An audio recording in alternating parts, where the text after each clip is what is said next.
अल्हम्दुलिल्लाह वस्सलातु वस्सलाम अला रसूलिल्लाह व अला आलिहि व सहबिहि अजमईन, अम्मा बाद। अस्सलामु अलैकुम व रहमतुल्लाहि व बरकातुहू।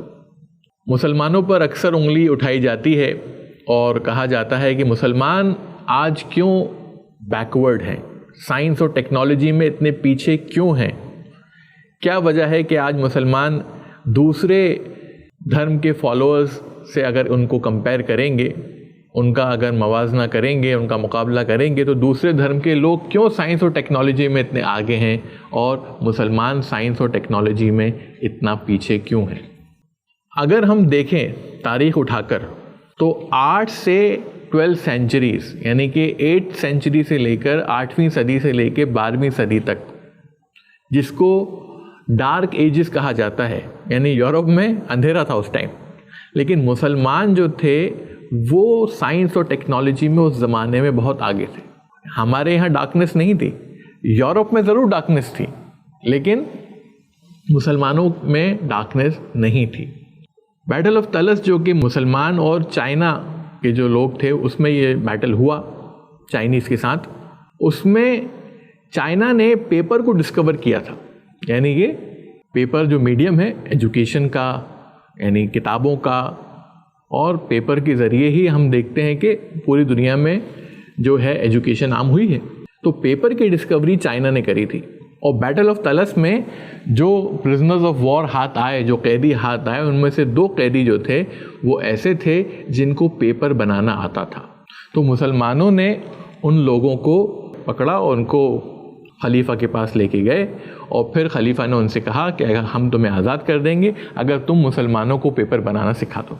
तो उन लोगों ने पेपर बनाना सिखाया और मुसलमानों ने पेपर बनाना सीखा और मुसलमानों ने जो है पेपर बनाए और बेहतर पेपर बनाया चाइनीज़ से।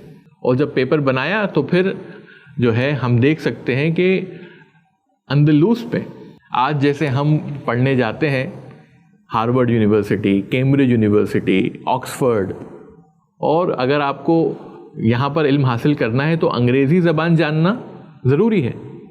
तो इसी तरह अंदलूस जो है उस ज़माने में गढ़ हुआ करता था एजुकेशन का, यूनिवर्सिटीज़ का, और गैर मुस्लिम वहाँ पे आते थे पढ़ने। और अगर उन्हें एजुकेशन हासिल करना है तो उनको अरबी ज़बान सीखना ज़रूरी था। तो हम देखते हैं कि मुसलमानों के राज में जूस, यहूदी जो थे वो बहुत पीसफुली रहे और फले फूले। हालांकि दूसरी जगह से यहूदियों को निकाला गया, हर जगह से मुसलमानों ने उन्हें गले लगाया, एम्ब्रेस किया। और एम्ब्रेस करने के बाद हम देखते हैं बड़े बड़े यहूदी जो स्कॉलर थे, मेमोनिडिस, उन्होंने वो अंदलूस में रहे, अरबी ज़बान सीखी, साइंस पर, मेडिसिन पर किताबें लिखी उन्होंने, और अरबी ज़बान में किताबें लिखी यहूदी ने। तो उस ज़माने में जो भी मटेरियल अवेलेबल था वो किस में अवेलेबल था? अरबी ज़बान में। और मुसलमान जो बड़े बड़े साइंटिस्ट गुजरे हैं, मैं कुछ साइंटिस्ट का नाम आपके सामने लेना चाहूँगा जिन्होंने बड़ी बड़ी डिस्कवरीज करी हैं। मिसाल के तौर पर इब्न नफीस ने ब्लड सर्कुलेशन की इजाद की, ब्लड सर्कुलेशन को डिस्क्राइब किया। विलियम हार्वी ने उसको बाद में पॉपुलर किया, और लेकिन सबसे पहले ब्लड सर्कुलेशन के बारे में बताने वाले इब्न नफीस थे। इसी तरह अल-इदरीसी, मोहम्मद अल-इदरीसी, इन्होंने वर्ल्ड मैप बनाया जिसमें साउथ पोल ऊपर था, नॉर्थ पोल नीचे था। जब वेस्टर्न कार्टोग्राफर्स आए तो उन्होंने नॉर्थ पोल को ऊपर किया, साउथ पोल को नीचे किया, लेकिन मुसलमानों ने वर्ल्ड मैप पहले ही बना लिया था। तो सिर्फ ऊपर नीचे करने से कुछ फ़ायदा नहीं हुआ, कोई आपने नई चीज़ नहीं करी। मुसलमानों ने ऑलरेडी वर्ल्ड मैप बना लिया था, आपने सिर्फ नॉर्थ पोल को ऊपर किया, साउथ पोल को नीचे किया। वर्ल्ड मैप तो मुसलमानों का ही है। इसी तरह मोहम्मद अल-ख्वारिज़मी, हिंदुस्तानियों से, इंडियन से ज़ीरो उन्होंने लिया और उसको अरबिक न्यूमरल्स में शामिल किया, और ज़ीरो का जो शेप आज हम देखते हैं, ओवल शेप, वो मोहम्मद अल-ख्वारिज़मी के ज़रिए वो आम हो गया दुनिया में। तो इंडियन से उन्होंने बोरो किया, लेकिन वो उसको आम करने में, अरबिक न्यूमरल्स में शामिल करने में, सिफ़र जिसे हम कहते हैं, ज़ीरो जिसे हम कहते हैं, वो मोहम्मद अल-ख्वारिज़मी की देन है। इसी तरह जो है अल-तूसी, पाइथागोरस थ्योरम जो है वो अल-तूसी ने 13वीं सदी के अंदर ये पाइथागोरस थ्योरम जो है उन्होंने साबित किया, इसको प्रूफ किया। अल-बिरूनी ट्रिग्नोमेट्री में बहुत आगे थे, एक्सपर्ट थे। अल-किंदी ने 200 से ज़्यादा किताबें, वर्क्स और पेपर्स लिखे मैथमेटिक्स पे, ज्योमेट्री पे, लॉजिक पे। और अलकिंदी जब गैलीलियो, जब डेस्कार्टिस और जब दूसरे जो साइंटिस्ट थे वो कहते थे कि सारे जो लॉज हैं, फिजिकल फिनोमेना जो है वो क्या है, एब्सोल्यूट है, अलकिंदी ने उस ज़माने में क्या कहा कि वो रिलेटिव है। और बाद में अल्बर्ट आइंस्टाइन ने कहा और उन्होंने थ्योरी ऑफ रिलेटिविटी के बारे में बताया। अलकिंदी ने ये बात बहुत पहले कह दी थी, जब बड़े बड़े साइंटिस्ट उस ज़माने के, गैलीलियो, फिलोसोफर, डेस्कार्टिस, इवन न्यूटन, तो वो एब्सोल्यूट कहते थे फिजिकल फिनोमेना, लेकिन अलकिंदी ने कहा कि वो रिलेटिव है। और अल्बर्ट आइंस्टाइन ने बाद में थ्योरी ऑफ रिलेटिविटी को लेकर आए। जाबिर इब्न हय्यान, अरबिक वर्ड जो अल्कोहल है वो अलगुल से आया है, तो जाबिर इब्न हय्यान ने 2000 पेजेस लिखे हैं केमिकल फिनोमेना के ऊपर। अर्राजी मेडिकल वर्क्स लिखे उन्होंने, और स्मॉल पॉक्स की और मीजल्स की फाइंडिंग करी, बच्चों की जो बीमारियां थी उस पर किताबें लिखी। अली इब्न सीना, जिनको एविसिना कहते हैं वेस्टर्नर्स, वो एक पॉलीमैथ थे। पॉलीमैथ समझते हैं आप? पॉलीमैथ यानी एक इंसान जो कई फील्ड में माहिर हो, एक से ज़्यादा फील्ड्स में माहिर हो, तो उसको पॉलीमैथ कहा जाता है। यानी कि वो मैथमेटिशियन भी है, एस्ट्रोनॉमर भी है, जोग्राफर भी है, और फिलोसोफर भी है, फिजिशियन भी है। तो ये जो है अली इब्न सीना, इनको एरिस्टोटल ऑफ द ईस्ट कहा जाता था। और 17वीं सेंचुरी की इनकी जो किताब थी अल कानून, द कैनन, ये मेडिसिन के ऊपर बहुत ही अजीम किताब मानी जाती थी।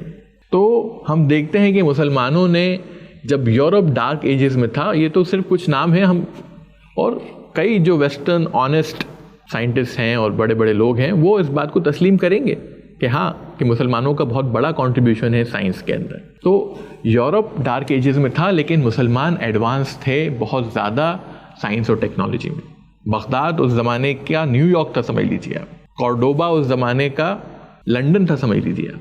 तो मुसलमान बहुत ज़्यादा एडवांस थे टेक्नोलॉजी में भी और साइंस में भी, और यूरोप था डार्क एजेस में। तो पेपर, जैसे मैंने कहा, बैटल ऑफ तलस में मुसलमानों ने पेपर बनाना सीखा चाइनीज़ से और बेहतर क्वालिटी का पेपर बनाया। उसके बाद जब वेस्टर्नर्स के साथ, यानी कि यूरोप के साथ तनाज़ा हुआ, तो वेस्टर्नर्स ने पेपर बनाना सीखा मुसलमानों से। मुसलमानों से पेपर बनाना सीखने के बाद वेस्टर्नर्स ने और बेहतर क्वालिटी का पेपर बनाया, क्योंकि उस ज़माने में वेस्टर्न कंट्रीज़ के अंदर रेनेसांस आ रहा था, एनलाइटमेंट आ रहा था, वो खिलाफ जा रहे थे अपने क्रिश्चियन हुक्मरानों के। तो वहाँ पर जब साइंटिफिक एनलाइटमेंट आया तो उन्होंने पेपर बनाना सीखा मुसलमानों से, और फिर बेहतर क्वालिटी का पेपर बनाया, और फिर पहली प्रिंटिंग प्रेस का ईजाद हुआ। और प्रिंटिंग प्रेस के ईजाद से अब जो है किताबें छपने लगीं। पहले अगर आपको कोई किताब की कॉपी बनाना होती थी तो क्या होता था, हाथ से आपको पूरी कॉपी बनाना पड़ेगी, बहुत टफ जॉब था। लेकिन प्रिंटिंग प्रेस के ईजाद के बाद ये अब आसान काम हो गया कि आप उसकी कितनी कॉपीज़, 1000 कॉपीज़, 100 कॉपीज़ बना सकते हैं, हज़ारों कॉपीज़ बना सकते हैं। तो प्रिंटिंग प्रेस का ईजाद हुआ, और जो है एजुकेशन, प्रिंटिंग प्रेस एक बहुत बड़ा माइलस्टोन था उसका ईजाद होना।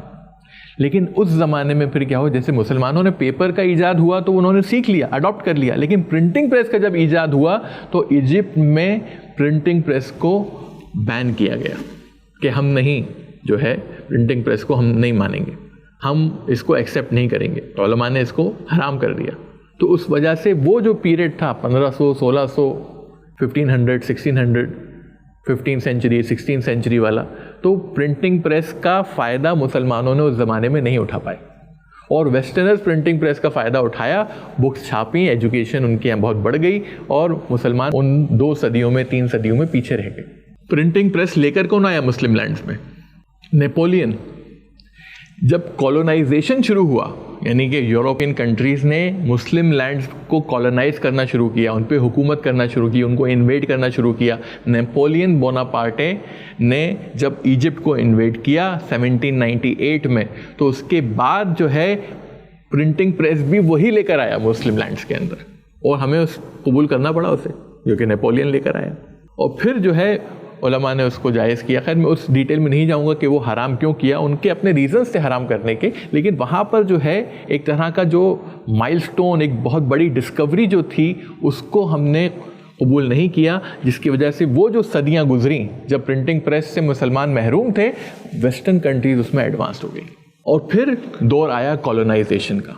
कॉलोनाइजेशन सब जानते हैं, ब्रिटिशर्स ने, यूरोपियन कंट्रीज़ ने, चाहे वो पोर्चुगीज़ हो, चाहे फ्रांस हो, चाहे ब्रिटिशर्स हों, इन लोगों ने क्या किया, पावर से, माइट से उन्होंने अलग अलग कंट्रीज़ को इन्वेड करना शुरू किया, उन पे हुकूमत करना शुरू की, उन पे जुल्म व ज़्यादती करी, उनको पढ़ने लिखने नहीं दिया, उनको आगे नहीं बढ़ने दिया। व्हेन द ब्रिटिशर्स, जब ब्रिटिशर्स कॉन्गो आए, जो अफ्रीकन कंट्री है कॉन्गो, तो they exploited the land and the people to the bones, अंग्रेजी में कहते हैं ना, कि यानी इतना ज़्यादा उसका इस्तेहसाल किया कंट्री का। और उन्होंने सिर्फ एक हाई स्कूल बनाया वहाँ पर, एक स्कूल बनाया सिर्फ ब्रिटिशर्स ने, और वो भी किसके लिए, अपने बच्चों के लिए। और जो लोकल्स थे वहाँ के, उनको एजुकेशन से डिप्राइव कर दिया, महरूम किया कि अगर ये लोग पढ़ लिख लेंगे तो फिर क्या, आप समझ रहे बात को। तो फिर ये, क्योंकि एजुकेटेड माइंड जो है उसको आप, जैसे एक फिलोसोफर ने बात कही, फ्रेडरिक डगलस, जो कि ब्लैक अमेरिकन था, अफ्रीकन अमेरिकन था, उसने कहा a man with knowledge can not be enslaved. जिस इंसान के पास भी इल्म है उसको आप गुलाम नहीं बना सकते। तो इसलिए ब्रिटिशर्स ने, या जो भी कॉलोनाइजर्स थे, उन्होंने इस बात का ख़ास ख्याल रखा कि एजुकेशन में इन लोगों को ज़्यादा आगे ना बढ़ने दिया जाए। तो यूरोप वेस्ट के अंदर प्रिंटिंग प्रेस की वजह से किताबें छप रही थीं, लोग एजुकेशन हासिल कर रहे थे, लोग पढ़ रहे थे, ट्रांसलेशन हो रहा था, अरब से मटेरियल इंग्लिश में कन्वर्ट हो रहा था, और मुसलमान जो है हराम और हलाल के उसमें लगे, और उन्होंने जो है हराम बैन किया, इजिप्ट में बैन था, और ये चीज़ जो थी प्रिंटिंग प्रेस का फ़ायदा वो कई सदियों तक नहीं उठा पाए।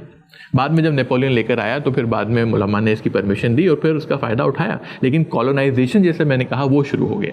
और कॉलोनाइजेशन ख़त्म होते होते हम देखते हैं कि आज सबसे ज़्यादा मुसलमान जो हैं, इंडिया, पाकिस्तान, बांग्लादेश, अफ़गानिस्तान, इसको ही लेंगे तो 25% मुसलमान तो यहीं हो जाएंगे। 3-4 कंट्रीज़ को अगर आप लेंगे, जो कि पूरा एक हिंद जो था वो था।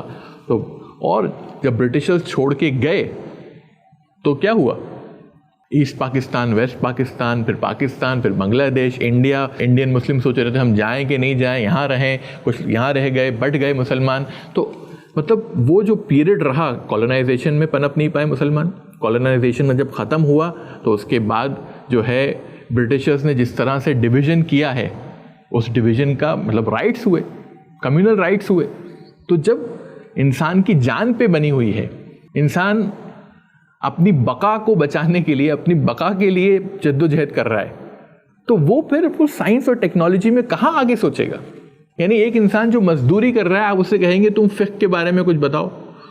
इमाम मालिक और इमाम अबू हनीफा में जो बहस हुई है और उनमें जो उनकी जो किताबें लिखी हैं उनमें जो डिफरेंसेस हैं, चलो उसके बारे में डिस्कस करते हैं। तो वो बेचारा जो ठेला ढका रहा है दिन भर, उसको वो कहेगा खाने पीने का मेरे पास नहीं है और तुम फ़िक़्ही डिफरेंसेस मुझसे डिस्कस कर रहे हो कि इमाम मालिक, इमाम अबू हनीफा में क्या फ़र्क था, वो किस बात पर बहस करते थे।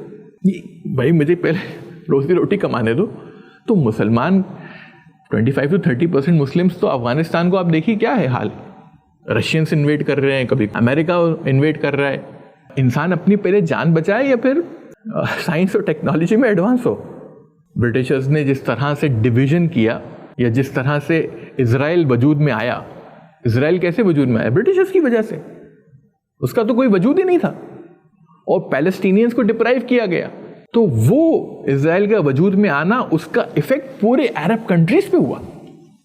जॉर्डन, इजिप्ट, जो भी अरब कंट्रीज थी, OIC की जो कंट्रीज हैं, कुवैत, और खिलाफत जब ख़त्म हुई 1924 के अंदर, उसके बाद भी जो है ब्रिटिशर्स ने अरब्स को जो है नेशनलिज्म पर आमादा किया कि चलो तुम भी अपने अलग अलग देश बनाओ। तो फिर कुवैत वजूद में आया, कतर वजूद में आया, ओमान वजूद में आया। आपस में उन्होंने पूरा एक जजीरा अरब को उन्होंने मुसलमान खिलाफत को ख़त्म किया, और फिर जजीरा अरब को अलग अलग नेशंस में बांट दिया। तो कॉलोनाइजेशन ख़त्म हुआ तो मुसलमान जो है किस मतलब पूरी मुस्लिम कंट्रीज जो है वो कहाँ अपनी पूरी सलाहियत लगा रही थी, अपनी बका में, अपने वजूद को बचाने में, लड़ने में। पैलेस्टीनियंस जो कि सबसे ज़्यादा एजुकेशन में, यानी कि मैं जब यूके गया था, इंग्लैंड जब गया था मैं, तो वहाँ पर मैंने देखा कि यूनिवर्सिटीज़ के अंदर जो प्रोफेसर्स हैं उसमें पैलेस्टीनियंस हैं। उसने मुझे बताया कि हम लोग डेली उठते हैं सुबह स्कूल जाने के लिए हमारे बच्चे, और हमें ये पता नहीं होता कि हमारे बच्चे स्कूल जाकर ज़िंदा वापस आ पाएंगे कि नहीं, लेकिन उसके बाद भी हम डेली उसी एंथुजियाज़म के साथ, उसी जोश के साथ हम सुबह उठते हैं। तो पैलेस्टीनियंस एजुकेशन में बहुत आगे बढ़ना चाहते हैं, लेकिन पैलेस्टीन का हाल क्या है? बमबारी हो रही है, लोगों को मारा जा रहा है, जिद्दोजहद हो रही है। तो ये तो पैलेस्टाइन का हाल हो गया। आप देखिए सीरिया में क्या हो रहा है, अरब स्प्रिंग हुआ अभी हमने देखा। अरब ऐसे ब्रिटिशर्स ने ऐसे लीडर्स बिठा दिए 40 साल तक, जिन्होंने 30 साल तक लोगों पे जुल्म किया, जुल्म ज़्यादती की, और डिक्टेटर की तरह बैठ गए। चाहे वो ट्यूनीशिया हो, चाहे इजिप्ट हो, चाहे लीबिया हो। तो ये हाल तो हो गया, और आप हमसे तवक्को कर रहे हैं कि मुसलमान एडवांस क्यों नहीं है साइंस और टेक्नोलॉजी में, क्यों बैकवर्ड है मुसलमान? भाई पहले इंसान अपना पेट पालेगा, अपनी जान बचाएगा, उसके मेंटल सुकून तो चाहिए उसको, वो मेंटल सुकून तो आप पहले दीजिए, तब मुसलमान मेंटल सुकून में आके फिर वो। और अक्सर मुसलमान कंट्रीज जो हैं वो डेवलपिंग नेशंस हैं, और आप डेवलप कंट्रीज से उनको कंपेयर कर रहे हैं। डेवलपिंग नेशंस होने के बावजूद भी मुसलमान अल्हम्दुलिल्लाह, आप देखिए टर्की है, मलेशिया है, ये कंट्रीज फिर भी आगे आई, ईरान है, यहाँ पे लोगों ने कोशिश की है। और वेस्टर्न कंट्रीज जो हैं, वेस्टर्न कंट्रीज, बैकवर्डनेस का धर्म से कोई ताल्लुक नहीं है। ये अपॉर्चुनिटी आपकी कंट्री क्या कर रही है, आपका देश जो है वो कितनी इंपॉर्टेंस दे रहा है इन चीज़ों को, उस पर डिपेंड करता है। लेकिन आपका देश जब अपने वजूद के बारे में ही सोच रहा है कि हम रहेंगे कि नहीं रहेंगे, तो फिर वो कहाँ, अभी सीरिया में जो हाल चल रहा है, या इराक में जो हाल था, या अफगानिस्तान में जो हाल था, क्या वो लोग साइंस और टेक्नोलॉजी की बात करेंगे? अभी बताइए आप, ये वक्त है वो बात करने का कि हम नासा खोलेंगे वहाँ पे, ISRO खोलेंगे वहाँ पे। लेकिन वेस्टर्न कंट्रीज़ में, क्योंकि वहाँ पर उनका इन्वेस्टमेंट भी उतना ही है। आप सिर्फ कंपेयर कीजिए, ISRO जो इंडिया में है, उसका सालाना बजट है $1.9 बिलियन। उसको कंपेयर कीजिए आप नासा से। नासा का जो बजट है वो कितना है? $22.63 बिलियन। ISRO का 1.9 और नासा का, अब नासा का जब बजट इतना है तो ISRO को आप कंपेयर कर सकते हैं नासा से? बताइए।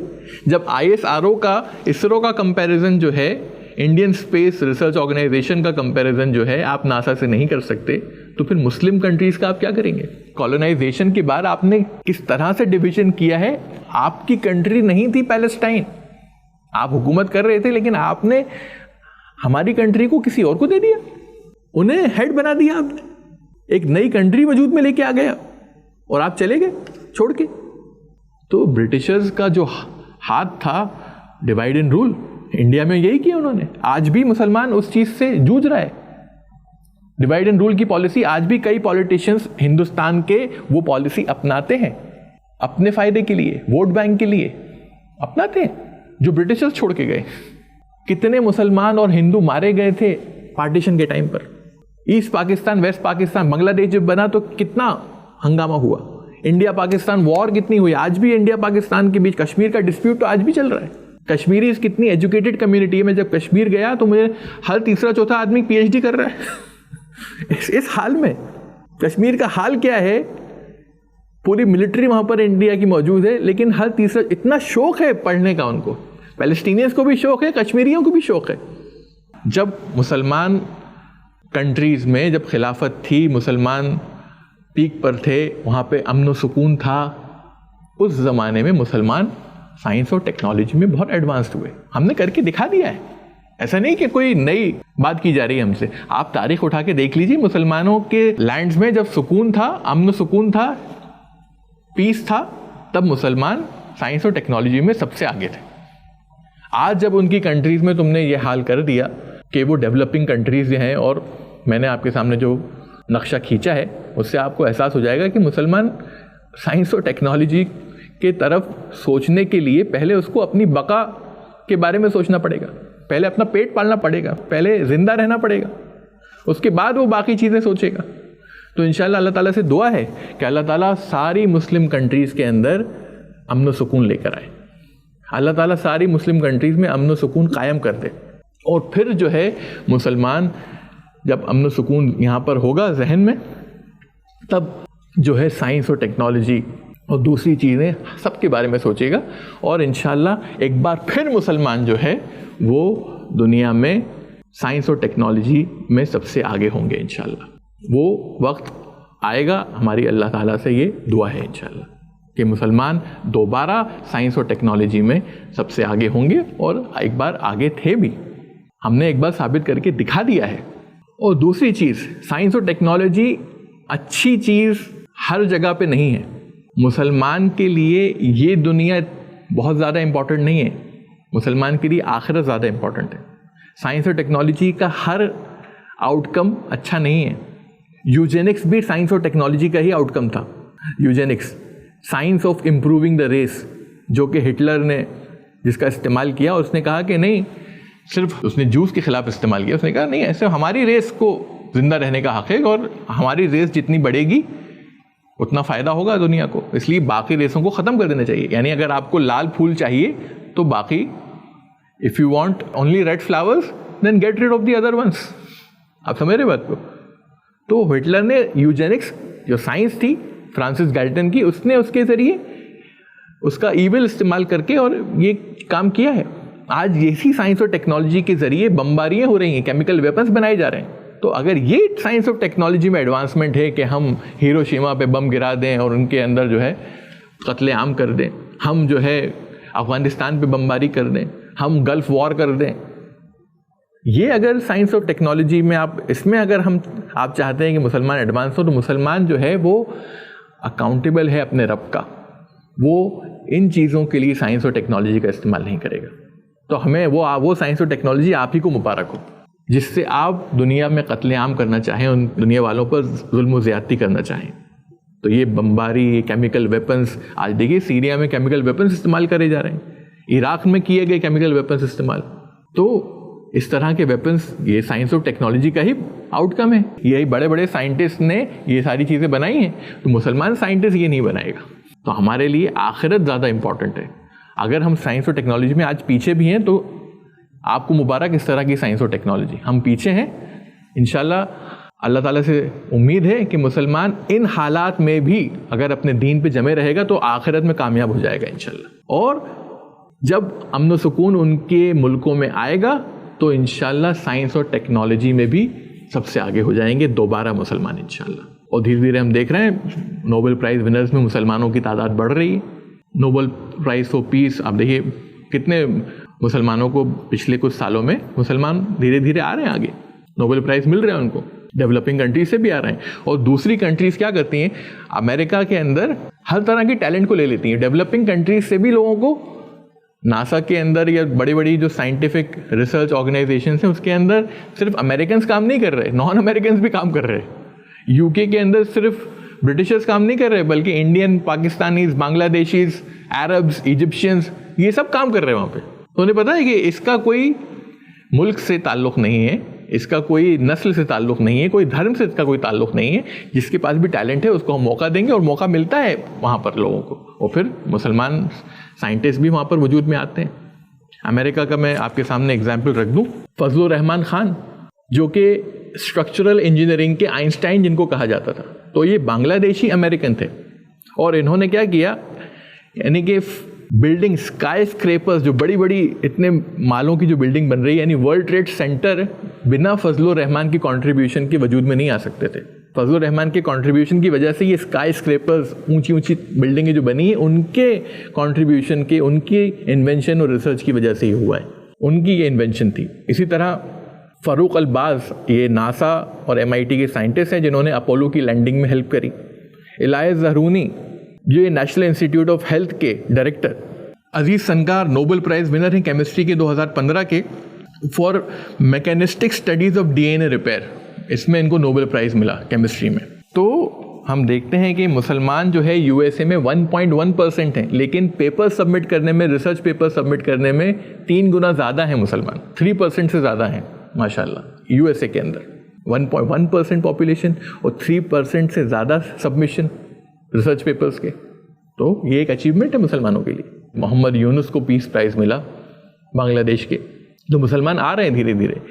टर्की, मलेशिया, ईरान, ये कंट्रीज़ में अल्हम्दुलिल्लाह, क्योंकि ये कंट्रीज़ बेहतर हैं तो इनमें जो है एडवांस कंट्रीज़ हैं, सुकून है वहाँ, तो अल्हम्दुलिल्लाह वो भी इस फील्ड में आगे आ रहे हैं।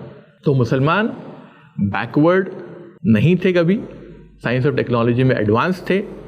तारीख़ में किस तरह से वो पीछे हुए इसका मैंने आपके सामने बताया। आज क्यों पीछे हैं, किस वजह से पीछे हैं, वो रीज़न आपके सामने रखा।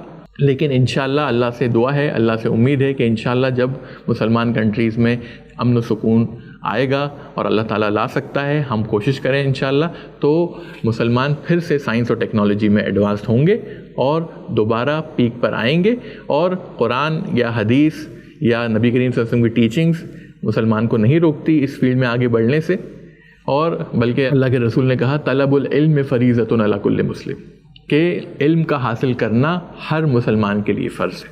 उम्मीद करता हूँ इस सवाल का जवाब हुआ।